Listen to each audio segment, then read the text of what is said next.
만나서 반갑습니다. 제가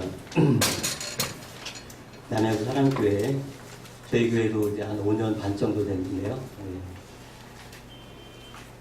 이렇게 귀한 자리로 함께 인도하심을 받고 같이 말씀을 나눌 수 있게 돼서 영광입니다. 함께 부를 찬송가는 95장입니다. 95장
하나님 우리에게 주신 말씀은 민수기 14장 11절로 12절 말씀입니다.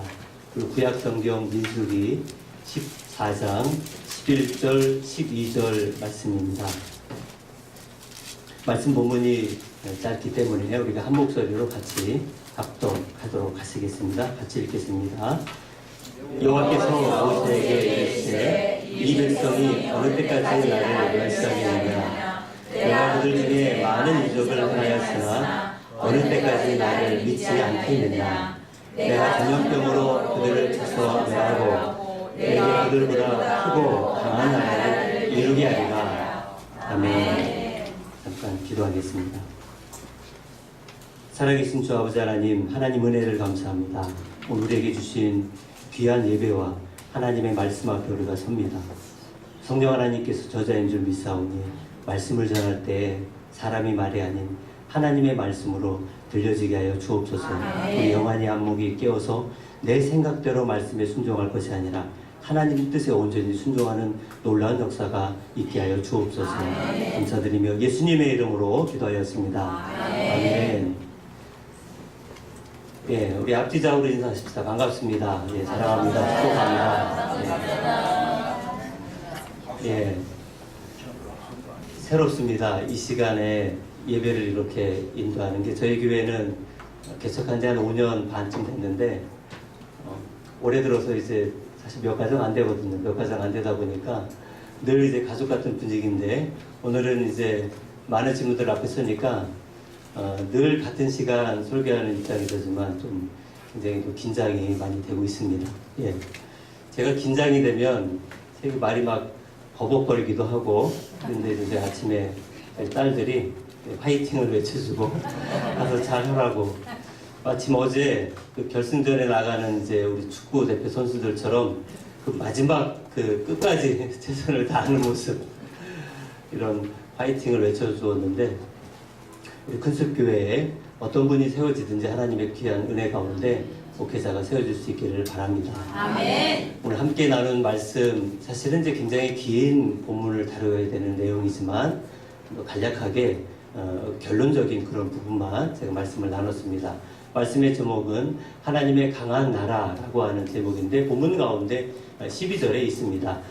내가 너로 하나님의 강한 나라를 만들어 주겠다라고 했던 그 말씀인데, 우리가 이 말씀과 함께 생각해 볼 것이 무엇이 있을까? 여러분, 사람들이 우리가 전도를 하지만 반대로 질문도 할 거 아니에요. 왜 교회를 나가십니까? 라고 물어보면 보통 뭐라고 대답합니까? 예수님 믿으니까요. 예수 믿으면 뭐 하려고요? 물어보면 천국 가려고요. 그러면 지금 뭐 하십니까? 라고 물으면 그냥 다녀요. 교회 오랫동안 다니다 보면 틀린 말은 아니겠지만 우리가 교회 다니는 이유가 예수 믿고 천국 가려는 것만 다를까? 그거 같으면 사실 굳이 일찍부터 예수 믿고 이제 힘들게 오랜 시간 동안 신앙생활을 할 필요가 사실은 없고, 어떤 청년 말대로 죽기 일보 직전에 믿고 가면 되지 않겠는가? 이렇게 말하는 분들도 있다면, 그것이 전부라 그러면 사실 이런 문제만큼은 뭐가 확신해야 될까요? 구원의 문제가 확신해야 되잖아요. 나는 예수 믿고 천국 갈 거야. 이게 확실해야 되는데, 반면 그렇게 그런 대답으로만 생각하고 있는 경우에 구원의 그 확신이 그렇게 투철하지 않다는 것이에요.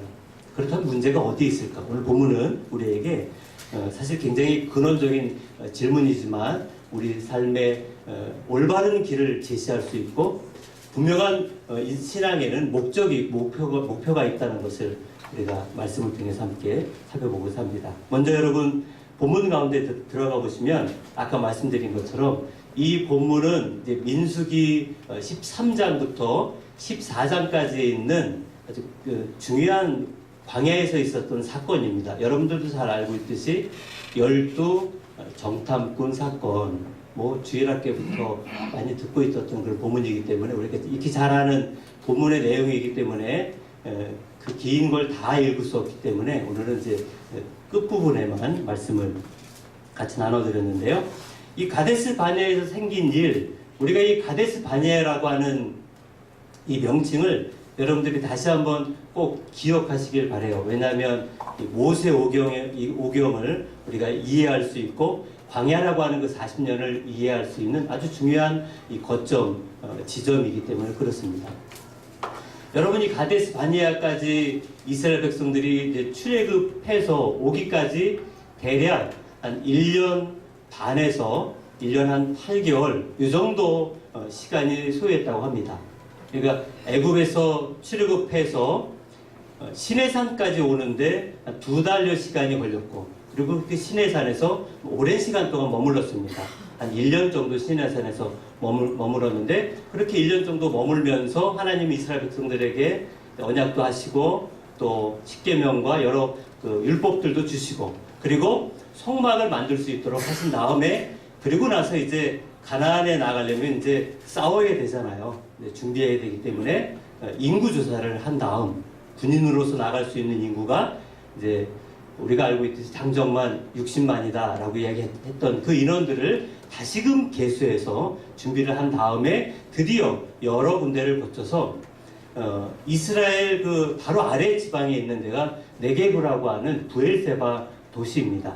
거기 들어가기 바로 직전에 광야의 바란 광야 안에 가데스 바네아라고 하는 곳이 있습니다.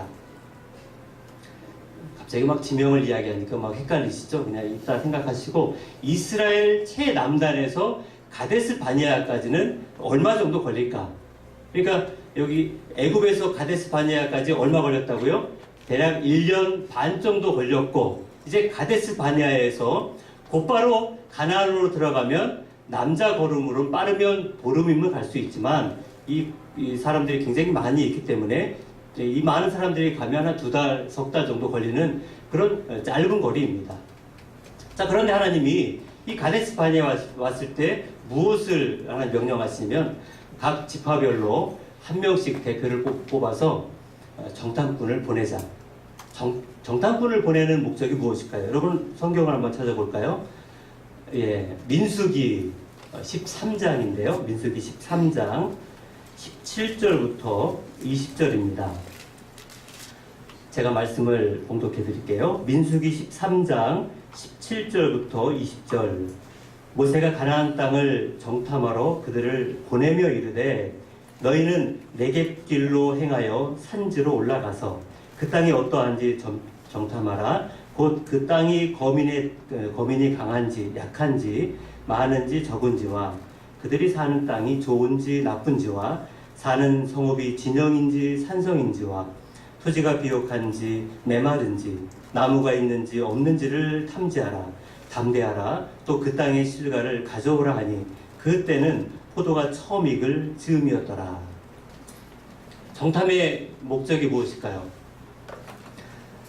저도 이제 오늘 여기 큰숲교회를 오기 전에 알아봤어요. 위치가 어디 있고. 그래서 요즘 그 네이버 지도에 보면 위성으로 사진도 볼 수 있어요. 그래서 여기 이제 사진도 이제 살펴보고 그 주변에는 또 어떤 또 큰 교회가 있고 어떤 상황인지 옆에 파크랜드도 이렇게 다 보이더라고요. 예, 그래서 쭉 살펴보고 4층 건물에 3층에 있구나. 그리고 옆에는 또 유명한 성락교회 또 가까운 데 있구나. 또 교회가 또 이제 개척이 됐는데 성도들이 어려운 가운데 교회에서 새롭게 이렇게 분립이 돼서 개척이 되었다. 뭐 이런저런 얘기들. 왜냐하면 처음 가잖아요. 처음 오기 때문에 그냥 아무 생각 없이 오면 안 되지 않습니까? 저도 나름대로 이제 들을 수 있는 얘기도 좀 듣고 사진도 좀 보고 이렇게 합니다. 잠깐의 이 설교를 위해서도 제가 이렇게 쭉 살펴보고 또 미리 또 기도도 하고 준비도 하고 이렇게 하는데 이스라엘 그 많은 대군이 가나안으로 들어갈 때 그냥 바로 입성할 수 없잖아요. 말 그대로 좀 본거지를 옮기는 거기 때문에 하나님의 명령으로 40일 동안 정탐을 보낸 목적은 뭐예요? 가서 우리가 이제 들어갈 건데 사전에 가서 다 살펴보고 학교는 어디 있는지 마트는 어디 있는지 우리가 어디 가서 살 때 거기가 혹시 우범지대는 아닌지 이런 것들을 다 알아볼 수 있도록 그렇게 준비시키는 과정입니다. 정탐꾼들은 최고의 리더십이 아니고 가서 정탐만 하고 오는 것이 그들의 할 일이었습니다. 자, 문제는 정탐을 다 하고 왔습니다. 좋을 수도 있고 나쁠 수도 있죠. 12명의 생각이 어떻게 다 그렇게 또 맞을 수가 없지 않습니까? 문제는 10명의 정탐의 내용을 듣고는 그들이 정탐만 하고 끝냈고 정탐하고 보고만 하고 끝냈으면 괜찮은데 그들의 반응을 살펴보면 여러분 여기 13장 31절부터 14장 4절까지가 이들의 반응이에요. 이들의 보고의 내용이에요. 그들이 가서 과일도 따왔고 그 땅이 좋다고 하는 이야기도 했습니다. 그런데 그 다음에 어떤 이야기를 하냐면 이런 얘기를 해요. 간단하게 줄여서 말씀드리면 31절에 이 백성을 치지 못하겠습니다. 또 하나 애굽으로 돌아가는 것이 낫습니다. 또 하나 모세를 치워버리고 새로운 지도자를 세워서 갑시다. 이거는 보고입니까? 결정입니까? 결정하는 내용이었어요. 우리 이걸 한번 살펴봐야 될 필요가 있습니다. 이들은 하나님의 명령을 따라서 그냥 가서 말 그대로 사전 답사하는 사람들이지 최후 통첩으로 모든 것을 결정할 수 있는 위치는 누가 결정해야 될까요? 이들 위에는 모세도 있고 또 모세 위에는 어떤 하나님? 위대하신 하나님, 이들을 이끌어 오신 그 하나님이 사실은 최후의 결정권인데 이 보고의 내용을 들어보면 싫고 좋고보다도 결정을 자기들이 다 내려버렸다는 거예요. 자, 이렇게 결정을 하자 우리는 여기서 중요한 것을 살펴볼 때 하나님의 반응이에요. 여러분들이 함께 읽었던 14장 11절, 12절 말씀이 하나님의 반응입니다. 하나님이 모세에게 무엇을 이야기합니까? 여기 12절에 보시면 이렇게 이야기해요. 내가 전염병으로 그들을 쳐서 멸하고 내게 그들보다 크고 무슨 나라요? 강한 나라를 만들어주겠다. 쉽게 이야기하면 그동안의 이 백성들은 누구의 후손이에요? 아브라함, 이삭, 야곱, 아브라함의 후손들이에요. 그런데 그 아브라함의 후손들을 다 죽여버리고 내 자손으로, 내 후손으로 아브라함보다 더 강한 나라를 만들어주겠다라고 했던 것입니다. 그렇다면 아브라함의 가족들은 어떤 가족들일까요? 여러분, 아브라함의 부인은 이 십보라 아시죠? 십보라. 그런데 미디안에서 만난 여인이에요. 가나안 사람이 아닙니다. 예. 가나안 사람이 아니고. 예. 그렇죠. 모세. 그런데 모세의 부인으로 모세가 낳은 자식들로 하면 가나안 땅의 사람들이 아닌 미디안 사람들로 인해서 하나님의 나라를 다시 만들어 버리겠다. 그냥 쉽게 한 말 같지만 생각해 보시면 그 엄청난 사람들을 다 죽여버리겠다고 하는 것입니다. 이 일이 얼마나 하나님 마음을 힘들게 했고 아프게 했는지, 그래서 모세는 이것에 대해서 이 3절부터 뒤에 쭉 나오는 19절까지가 모세의 중보기도 내용입니다. 모세의 중보기도 내용은 간단해요. 하나님, 만약 하나님이 이 백성들을 이 광야에서 다 죽여버리면 애굽의 사람들이 하나님 뭐라 그러겠습니까? 하나님이 그 힘들게 10가지 재앙으로, 우리는 최근에 천재지변 겪어봤잖아요. 태풍이나 이 엄청난 폭우 때문에 이렇게 힘든데 10가지 재앙, 여러분 말이 10가지 재앙이지 우리는 한두 가지 때문이라도 전 국민이 막 이렇게 벌벌벌 떨고 그랬었는데 10가지 재앙을 겪으면서 그들을 애굽에서 탈출시켰던 그 하나님이 고작 가나안에 데리고 갈 힘이 없어서 여기서 다 죽여버렸다라고 그들이 손가락질할 텐데, 손가락질하면서 하나님 무슨 얘기 해야겠습니까? 우리가 그 하나님 안 믿은 게 다행이다. 믿고 따라갔으면 우리도 그냥 죽어버렸을 것이다. 라고 이렇게 모세가 하나님께 하나님의 약속의 말씀을 붙들고 그가 중보기도 합니다. 참 이런 리더십이 있으면 너무 좋겠죠. 그런 모세의 중보기도를 듣고 하나님이 어떻게 합니까? 다시 한 번 더 용서를 해줍니다. 용서해 주면서 하는 하나님의 중재안이 무엇이냐면, 여러분 그 14장 20절부터 35절까지 가면 하나님의 중재안이 이제 두 가지예요. 첫 번째 내용은 여러분도 잘 알고 있듯이, 자, 내가 20세 이상으로 2명만 빼놓고, 누구요? 여호수아, 갈렙만 빼놓고 나머지는 다 광야에서 죽여버리고 그 20세 이하로 그들이 포로로 잡혀갈 거라고 하는 그들의 자손들만 데리고 들어가겠다. 그리고 두 번째 벌은 뭐예요? 40일 동안 정탐했던 것 하루를 1년씩 계산해서 40년 동안 너희들이 여기서 유리방황할 것이다. 우리는 여기서 여러분 한 가지 생각을 다시 정립해야 합니다. 우린 보통 광야 하면 그 다음 떠오르는 단어는 광야, 훈련, 광야 40년은 훈련이라는 생각들을 많이 합니다. 광야 40년이 정말 훈련일까요? 여러분 그 광야 40년을 너무 우리는 이제 설교에 익숙하다 보니까 훈련으로만 우리가 생각하지만 사실은 하나님이 말씀하시는 광야 40년은 훈련은 두 번째예요. 첫 번째 뭡니까? 14장 34절부터 35절에 가보시면 34절에 제가 간단하게 말씀드리면 그 40년간 너희의 죄악을 담당할지니, 35절 끝에는 그들이 이 광야에서 소멸되어 거기서 뭐예요? 죽으리라. 광야 40년은 훈련은 어떤 사람들이 훈련이에요? 2세대들에게는 훈련이겠지만 1세대 그 많은 사람들에게는 훈련이 아니라 종말입니다. 심판이고 그것은 징벌이에요. 여러분 또 비슷한 예를 들어서 바벨론 70년. 바벨론 70년은 훈련입니까? 징벌입니까? 징벌이에요, 징벌. 훈련이 아니죠. 왜 훈련이 아닙니까? 하나님을 떠나서 북이스라엘은 아예 망해버렸지만 남유다를 그나마 하나님이 유지시키기 위해서 어떻게 한 거예요?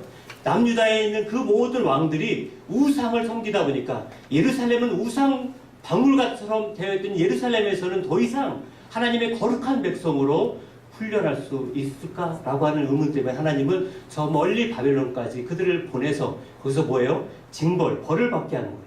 되게 70년 동안. 왜 벌을 받습니까? 하나님을 떠나서 우상을 섬겼던 그들의 조상들의 잘못 때문에 그들은 이 바벨론에 가서 70년의 벌을 받고 오는 것입니다. 그런 것처럼 광야 40년을 우리가 너무 익숙한 설교에 물들어 있다 보니까 훈련으로만 생각할 것이 아니라 광야 40년은 하나님의 징벌이었구나. 우리가 하나님의 말씀에 불순종하고 하나님을 생각하기보다는 내 입장을 먼저 생각하고 내 편리를 먼저 생각하고 내 고집대로 행하다 보니까 하나님 앞에 벌을 받은 것이구나. 그래서 한번 제가 계산해 봤어요. 이 이스라엘 백성들이 애굽에서 나올 때 장정만 60만, 거기에다가 아이들, 여인들, 어르신들 다 포함하면 학자들 말로는 대략 아무리 작게 잡아도 250만이나 된다고 합니다. 그 250만 중에서 20세 이상을 빼고 나머지를 따져보면 한 180만 정도 되는데 그 180만이 여러분 광야에서 여기저기 왔다 갔다 한 것 같은데 가데스 바네아에서 남은 38년 동안을 거기서 보냅니다. 뭐 하면서 보냈을까요? 180만이 죽으려면 하루에 각 지파별로 10명씩 무려 120명이 매일 죽어나가야 됐습니다.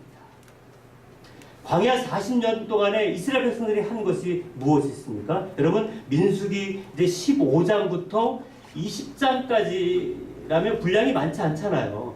민수기 15장부터 20장까지는 고작 6장밖에 안 돼요. 그 6장이 남은 38년, 앞에 이제 1년 반 합쳐가지고 40년인데 38년 동안 이스라엘 백성들이 한 것은 뭐예요?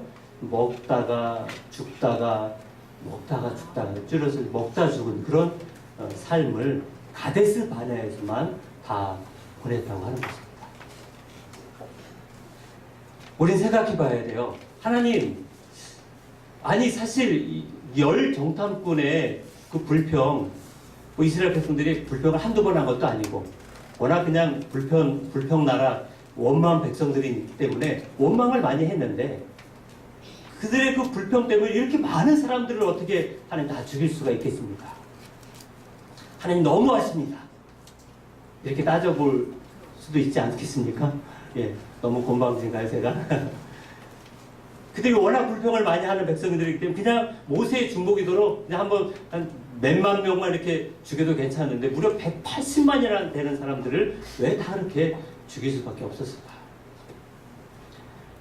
우리는 여기 본문에서 또 한 가지를 또 이렇게 다시 익숙해진 것을 바꿔야 되는데 가데스 바네아 12정탐꾼 하면 항상 어디까지 가서 멈추냐면 이 두 사람에게 멈춰요. 아까 얘기했듯이 이 갈렙, 여호수아. 그래서 우리가 알고 있던 것은 이제 저들은 우리의 밥이다. 우리 메뚜기 신앙 뭐 이런 것들만 기억하고 여호수아 갈렙으로 항상 이렇게 본문을 보고 있지만 사실은 여호수아 갈렙 물론 대단한 믿음의 사람들이지만 그러나 그들에게 포커스를 두는 본문이 사실은 아닙니다. 여기서 포커스를 두는 분은 하나님의 반응이에요. 왜 하나님이 그 많은 사람들을 그렇게 힘들게 데리고 왔는데 왜 광야에서 다 죽여버렸을까? 아까 말씀드렸잖아요. 훈련이 아니라 다 죽였어요. 다 죽어버렸습니다. 왜 그렇게 했을까? 이유가 무엇일까? 너무 좀 심한 거 아닐까라고 하는 그런 생각을 들게 만드는 그런 본문입니다. 여러분 창세기 12장 1절부터 3절에 가보시면 우리가 아주 잘 알고 있는 아브라함을 갈대아우로 해서 부르실 때에 내가 너를 복의 근원으로 삼겠다 라고 할 때 하나님이 아브라함을 통해서 무엇을 만들고자 그를 복의 통로로 삼았냐면 하나님은 하나님을 섬기는 하나님의 나라를 만들어서 그 나라를 마치 이렇게 샘플로 삼아서 주변 나라 사람들이 그 하나님의 나라를 보면서 하나님을 믿을 수 있게 하기 위해서 가시적인 하나님의 나라를 보면 하나님 믿기가 훨씬 쉬울 거 아니에요. 여러분 전도할 때 뭐가 많이 막힙니까? 하나님 보여서 믿을게. 그 사람은 봐도 안 믿을 것 같지만 어쨌든 하나님의 나라를 만들기 위한 계획으로, 그래서 여러분 창세기 12장 1절 가보시면 나라를 만드는 그 3요소가 나와요. 여러분 나라를 만들려면 주권이 있어야 되고 백성이 있어야 되고 영토, 땅이 있어야 합니다. 하나님은 아브라함을 통해서 이야기해요. 내가 지시할 땅이 나와요. 내가 너로 큰 민족, 백성이 나옵니다. 그리고 누가 인도해요? 내가 여호와 하나님, 주권이 나와요. 그래서 정확하게 창세기가 끝날 때에는 애굽으로 내려가는 아브라함의 족속은 몇 명이냐면 100명이 채 안 되는 70명밖에 안 돼요. 그런데 400년이 지나고 나서 출애굽기 1장 7절에 가보면 애굽왕 바로왕이 어떤 말씀을 해요? 이 백성의 수가, 여러분 출애굽기 1장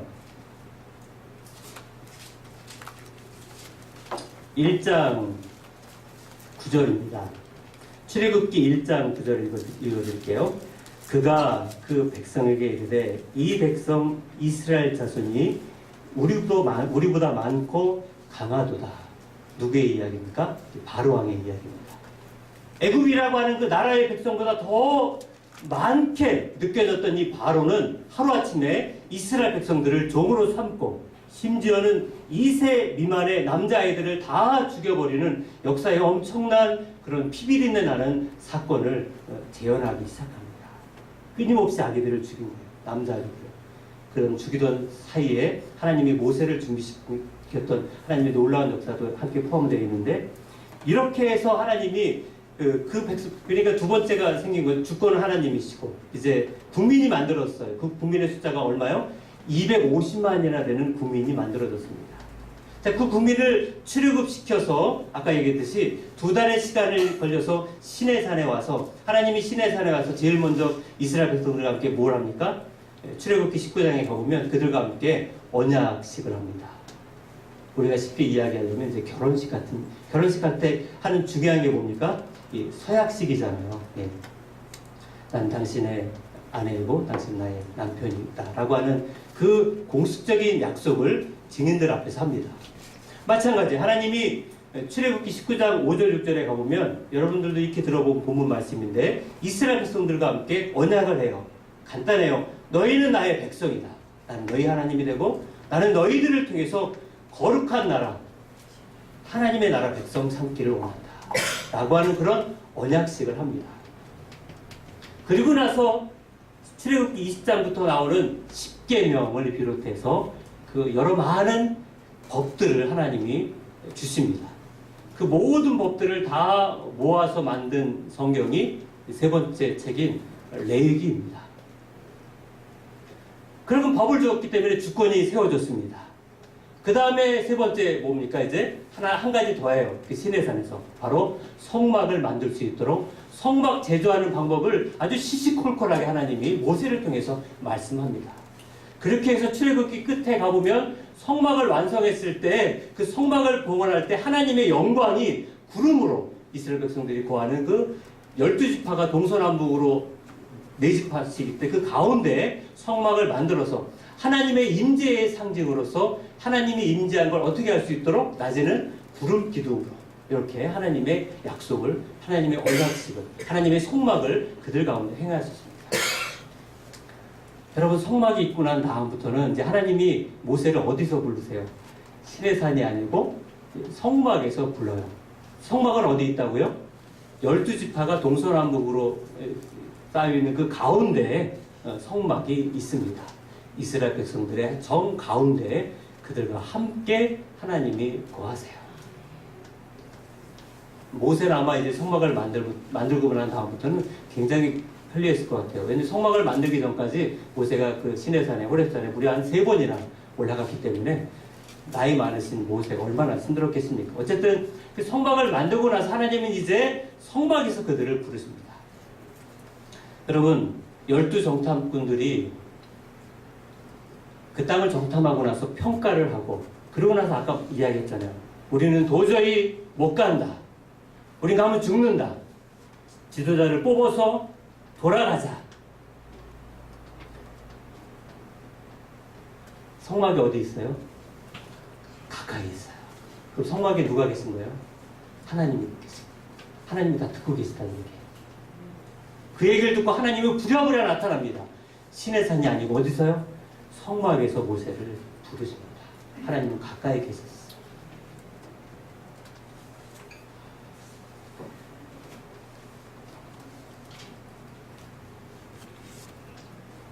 하나님 입장에서는 이제 이들이 아까 말씀드린 것처럼 무엇을 했습니까?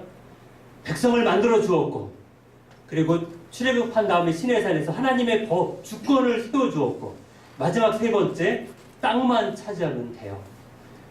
남자 발걸음으로 보름만 가면 되고, 그 많은 대군은 한 달, 두 달 정도 가면 이제 들어갈 수 있는 그 마지막 가데스 바네아에서 출발만 하면 됩니다.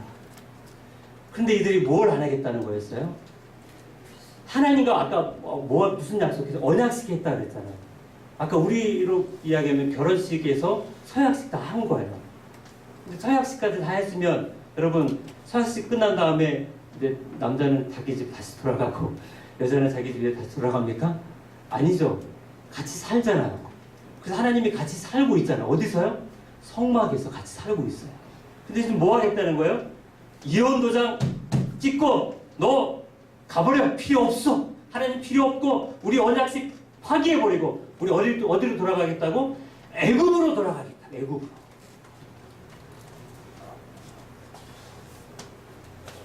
이게 왜 하나님의 그 격한 반응을 나타나게 했을까요? 하나님의 원래의 명령이 무엇입니까? 하나님이 사람을 만드시고 창세기 1장 28절에 가보면 사람을 만든 다음에 하나님이 명령하신 게 있어요. 모든 사람들에게. 어떤 이스라엘 백성만이 아니죠. 모든 사람들에게 하나님의 형상으로 지음받은 사람들에게 명령하기를 너희는 땅을 정복하고 다스려라. 그러면 가나안 땅을 정복하는 건 특별한 사람들만 뽑았잖아요. 대표적으로. 근데 여기서 이스라엘 백성들은 오해를 했어요. 하나님은 우리를 위한 하나님인가 보다. 그러나 하나님은 자기들만의 하나님이 아니고 뭐예요? 너희를 제사장 나라로 삼으겠다라고 언약식 할 때 분명하게 출애굽기 19장에 말씀했어요. 여러분 제사장이 뭡니까? 백성들과 하나님 사이에서의 중개 역할을 하는 거예요. 어찌 보면 우리의 사명과도 같아요. 하나님 우리를 구원하셨는데 구원하시는 것으로만 끝일까요? 아니죠. 구원하고 천국 가는 것으로만 하려면 아까 말씀드린 것처럼 굳이 일찍 부를 필요 없잖아요. 여러분 그냥 죽기 전에 이렇게 예수 믿고 가면 되는데 굳이 막 30년, 40년 평생 예수 믿고 해서 주일날에 막 친구들은 놀러 가는데 막 그냥 교회 가야 되고 교회 갔다가 끝나고 가려고 하면 시간 늦어가지고 안 되고 애들은 맨날 짜증 부리고 엄마 맨날 교회만 가. 한번 쉬어. 그래서 애들 노예를 꼬이면 빠져가지고 또 막 놀러 다니고 교회를 다니긴 다니는데 구원을 받은 것 같긴 한데 천국 가는 것만 전부인가 싶어서 그냥 세상 사람들처럼 살아가는데 그 급한 우리에게 하나님은 분명하고 정확하게 애초부터 하나님은 땅을 정복하라는 명령을 주셨을 뿐만 아니라 그걸 통해서 이 이스라엘 백성들을 통해서 하나님을 어떻게 섬길 수 있는지 너희가 대표성, 너희를 통해서 주변 나라 사람들이 하나님을 어떻게 예배하는지 하나님 어떻게 만나는지 그 샘플로 세워준 거예요. 그 역할을 감당했어야 되는데 이들은 그 모든 것들을 다 파기해버리고 돌아가겠다고 하는 것입니다. 하나님의 구원은 멈춰있지 않고 하나님의 구원은 방향성이 있습니다. 그 방향성은 어떤 방향성입니까? 그 방향성은 바로 예수 그리스도를 통해서 명확하게 하나님이 다시금 신약에 가서 재차 설명했어요. 예수님이 승천하시기 바로 직전에 마지막으로 내린 대위임 명령 두 가지가 마태복음 28장 19절에 가보면 뭐라고 이야기합니까? 너희는 가서 모든 민족을 제자로 삼아라. 너희는 가서 멈춰라라고 이야기하지 않았습니다. 또 두 번째 사도행전 1장 8절에 땅끝까지 이르러 증인, 유대까지만 가라라고 말씀한 것이 아니고 땅끝까지 이르러. 아까 말씀드린 것처럼 출애굽기에서도 하나님은 모든 민족이름을 언급한 부분이 나오고 창세기 12장 3절에 가보면 아브라함에게 너로 모든 민족을 통하여 복의 근원이라. 여러분 자세히 보세요. 복의 근원 앞에 하나님은 모든 민족에 대한 말씀을 아브라함 부를 때부터 하나님의 큰 그림은 세계화였어요. 예수님만이 선교를 주장하신 것이 아니고 하나님이 애초에 사람을 만들었을 때부터 땅을 정복하라라고 했었던 그 명령에 따라서 하나님은 아브라함을 불러서 너의 나라를 통해서 온 열방이 내게 올 수 있도록 그런 역할, 통로 역할이 되어주면 좋겠다라고 하는 것이 하나님의 구원 계획이었던 것입니다. 구원은 하나님 나라 백성이 되었다는 것입니다. 구원은 하나님 나라 제사장으로 부름받았다고 하는 것입니다. 하나님의 계획은 온 세계가 주께로 돌아와 하나님의 형상대로 다시금 돌이켜서 하나님 앞에 서는 것입니다. 여러분, 우리가 부흥회 할 때 우리가 생각하는 부흥회는 적었던 사람들이 많아지는 것 이런 생각하지만 사실 성경에서 말하는 부흥은 적었던 인원이 많아지는 것이 아니에요. 원래대로 돌이키는 것이 부흥이에요. 숫자가 많다고 부흥이 아니고 숫자가 적다고 부흥 안 된 게 아니라 한 사람이라도 하나님 앞에 돌아갈 수 있는 사람이 있다면 돌아간 사람이 있어서 하나님 앞에 세상 속에서 제사장 역할을 감당하고 하나님의 사명이 무엇인지를 알아서 내가 어떤 일을 하든 내 인생의 목적, 내가 구원받고 천국 가는 것으로만 끝이 아니라 하나님은 나를 통해서 거룩한 제사장, 하나님 나라의 백성이 돼서 나를 통해서 구원의 복음이 흘러갈 수 있도록 통로의 역할에 사명을 주었다는 것. 이것은 예수 믿는 사람들에게도 중요한 뿐더러 사실은 하나님의 형상으로 지음받은 모든 사람들은 하나님의 명령에 따라 그렇게 사는 것이 우리가 바르게 살아갈 수 있는 하나님의 유일한 방법인 줄 믿습니다. 광야 40년을 훈련으로만 보시지 마시고 하나님의 뜻을 어긴 불순종의 그런 결과로 보시고 나 또한 하나님 우리의 인생을 광야 같다 그러잖아요. 먹다 죽는 인생으로 끝날 것이 아니고 이 세대라 생각하시고 지금 훈련받고 있는데 내가 그 조상의 대로 따라가지 말고 내가 지금 있는 곳에서 하나님의 그 강한 나라가 나를 통해서 어떻게 펼쳐지는지를 우리가 지금 목도하면서 하나님의 온전한 뜻이 이루어질 수 있기를 주님의 이름으로 축원드립니다.